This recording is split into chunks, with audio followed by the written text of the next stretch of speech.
The problem I see for France going into this game is that you cannot beat Morocco. They're unbeaten in 34 games.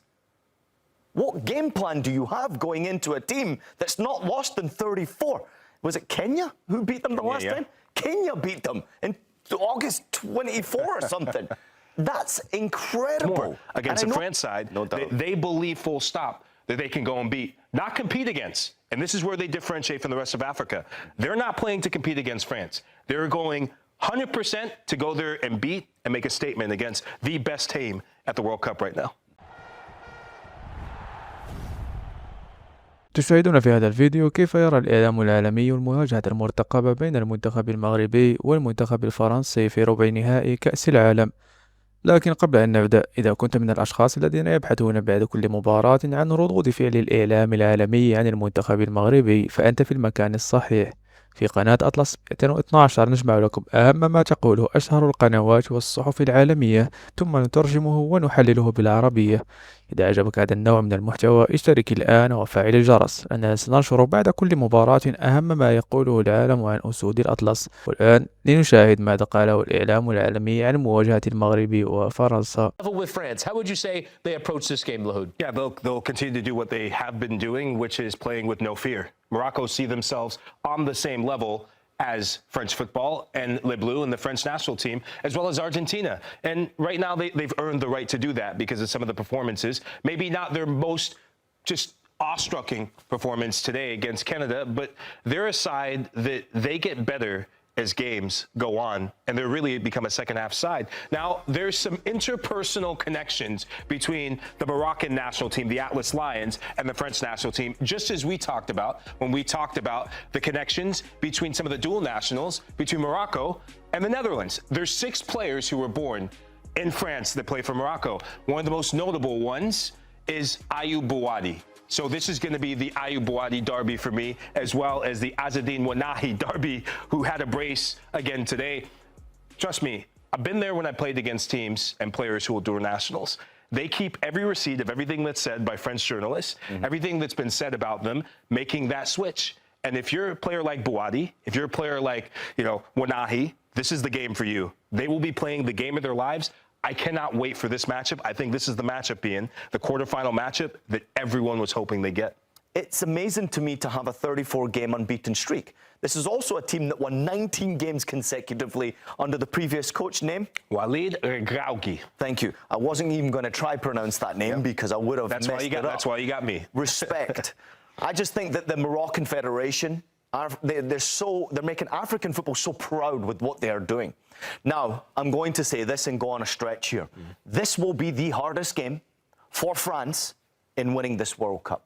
I understand that there are bigger teams with bigger histories left to compete in the World Cup, but I think this is France's final. You're going up against not only dual nationals who have a point to prove, you're going up against a terrific fan base that follow that Moroccan team. You're going up against that unbeaten record. And albeit not a great performance against Canada, Morocco play better against better opposition. Mentally, they're more tuned in. They're more wired up. They fire themselves up for better opposition, as we saw in 22 with some of the teams they competed against, some of the best in the world. So I'm intrigued to see how Morocco handle the occasion. But I honestly think if France get past Morocco, they'll win it easily. But if Morocco get France, they might be my new favorite to win the World Cup. Mohamed Ouabi, who's been in charge of this team, what is the job that he's done to get this team to take another step at a World Cup? I think he's been bold, and I think he actually mirrors what the ambition of this federation is. And Ian, you did an excellent job painting the picture of what the foundation and what the ambitions are for Moroccan football. One thing that no one is talking about that I want to put into perspective is he's not afraid to make subs. Yeah. You look at a player like Ayoub Bouadi. Most players see, he's literally one of the best players on Morocco right now. He's 18 years old. He subs him out just about every single match in the 60th minute or maybe the 65th for a stretch. He's not afraid to say, okay, this is what the game needs. And 2 consecutive games now, we've seen one player that doesn't get any recognition, that I'm going to give some recognition to. Chemsdine Talbi has come in and been a difference maker for Morocco.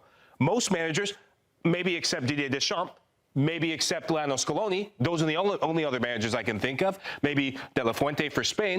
But they don't have the courage to make those sorts of decisions. He trusts young players, and it's paying dividends. And he's not alone. Samir Al-Muabbet has come in, changed games. And so, as bold as he's been, this is going to have to be the boldest managerial strategy he's going to have yet. Because one thing that happened today, and I know we're going to talk about it more, some of the injuries that have come into this Moroccan side, he's had to be adaptable. He's had to show courage. And we saw a different Morocco side today that was willing to suffer to get the result. If they were willing to suffer while playing poorly against Canada, how much are you willing to bet they're willing to suffer 10 times more against the France side? No doubt. They believe full stop that they can go and beat, not compete against. And this is where they differentiate from the rest of Africa. They're not playing to compete against France. They're going 100% to go there and beat and make a statement against the best team at the World Cup right now.